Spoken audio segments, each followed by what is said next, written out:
Hey y'all, and welcome to How Do You Cook? Back to Basics. So today I am going to share with you how to make buttermilk fried chicken tenders. These are so good, so tender, but this recipe takes 2 days to prep. Whenever I decide to make chicken, I always make sure I have all my wet ingredients the day before and get all of those prepped and get my chicken into my seasoned buttermilk. Let that sit in the refrigerator for 24 hours. So let's get started, y'all, because I don't want to wait any longer. I'm ready to fry these up and I'm ready to eat. So let's get started, y'all. Today I'm using Sanderson Farms chicken tenderloins. You'll want to open up that package and make sure it's completely open. Now you'll need to wash your hands very well before handling your chicken tenders. Then you're going to grab your chicken tenders one by one and rinse each one of those off really well. Place your rinsed chicken tenderloins on a paper towel lined plate. Wash your hands very well once you've handled those. Now you'll want to get 2 paper towels or how many you want to use and press firmly against your chicken tenders to get any remaining water off of those chicken tenders. Wash your hands once again. Then we're going to prepare our buttermilk seasoning.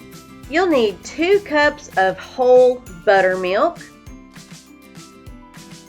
1 teaspoon of paprika, 1 teaspoon of cayenne pepper, 1 teaspoon of white pepper, 1 teaspoon of onion powder, 1 teaspoon of garlic powder, and 1 5 or 6 ounce bottle of hot sauce. Any brand will do. Now we're going to give this a good stir and make sure that those spices are well incorporated into your buttermilk. Now we're going to add our chicken to our buttermilk mixture.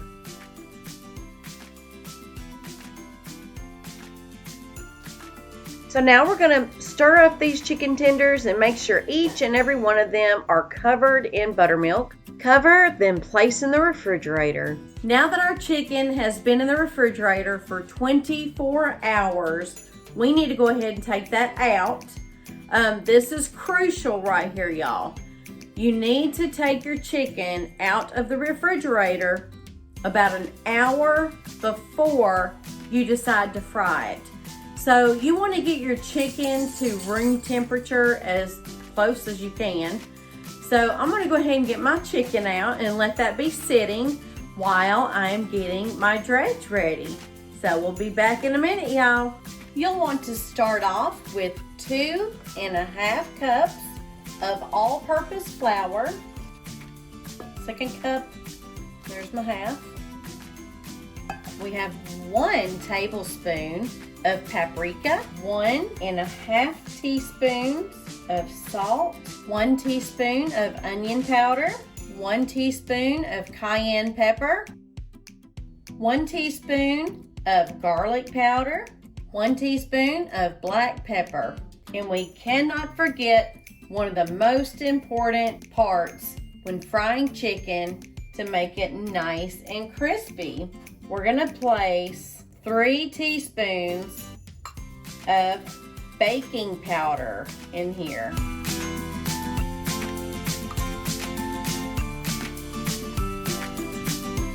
We're just going to mix all this till it's all well incorporated.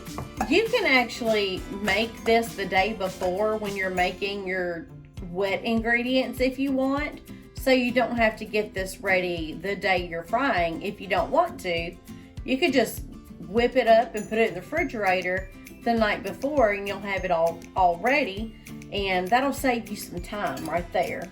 Okay, we are ready to dredge our chicken in our dry mixture. Now this is where it becomes very messy. So I'm just going to move the chicken around a little bit. We're going to go ahead and put one of these chicken strips in our flour and just cover it up best you can.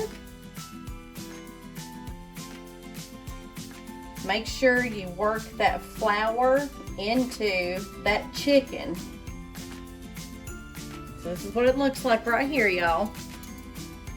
Now I'm gonna set this over on my pan and let that be sitting while we get the rest of our chicken together.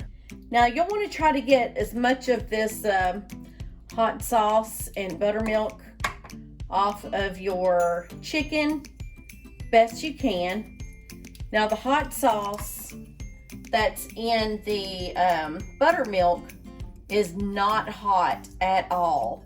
It just gives it an amazing flavor.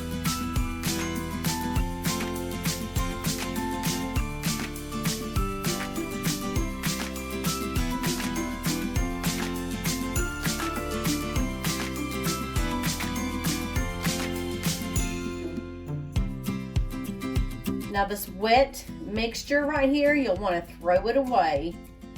You do not reuse your buttermilk soak.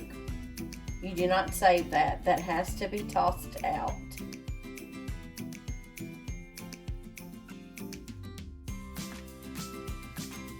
So now we're going to let these sit for about 30 more minutes and try to get these to room temperature the best that you can. Be back when we're ready to start frying, y'all. We are ready to start frying up our chicken. What I have in my cast iron skillet here is I have some peanut oil in here, and it's about an inch or so full. And I have a thermometer here to keep track of the heat. You don't want to cook your chicken too hot too fast, or it will burn your crust and the middle will not be done. My thermometer says 350 right now, but I really don't like that temperature. I think that's a little bit too high for me to start off. But I may go ahead and put one piece of chicken in here to cool it down a bit.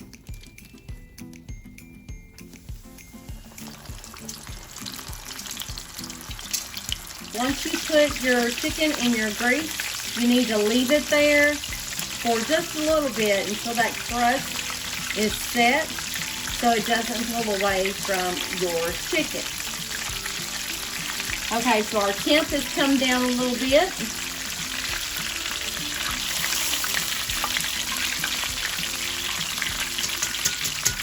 So I think it's safe to go ahead and put in some more of our pieces of chicken.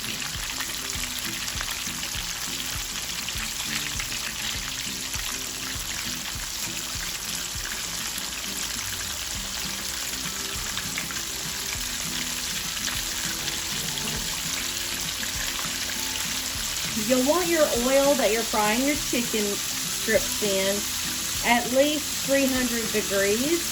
I usually cook mine between 300 and 320. As you can see, I have a brand new tongs here. You do not want to put in your raw chicken tongs once your chicken has been cooking a little bit.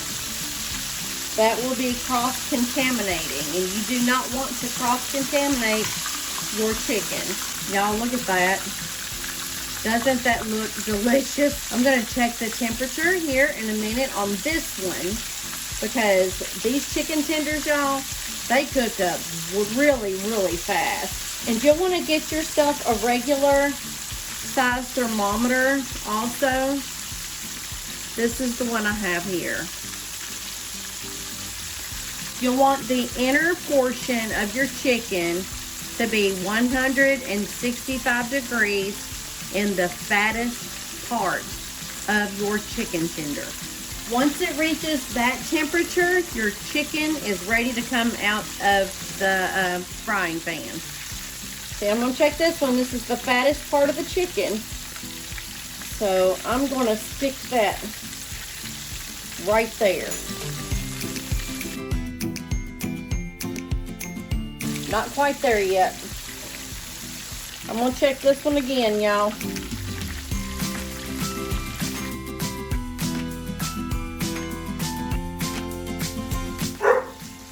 This one's good to go, y'all. We're going to take this one out of the frying pan. We're going to put this on a wire rack, and we have some paper towels underneath to catch the excess oil. Okay, these are ready to come out of the frying pan.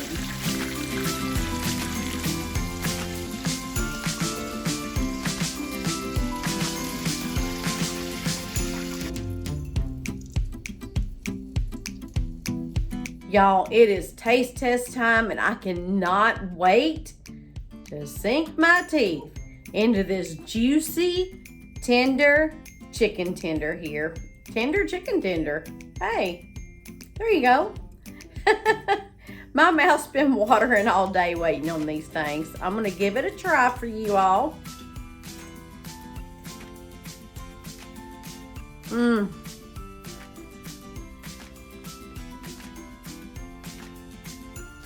Y'all, this is delicious. Well, that wraps up this episode on How Do You Cook? Back to Basics. I hope you enjoyed this episode, and if you did, please hit that like button, and please do consider subscribing if you haven't already done so. And don't forget to hit that bell notification so you don't miss out on any of my upcoming videos. Until next time, bye-bye now.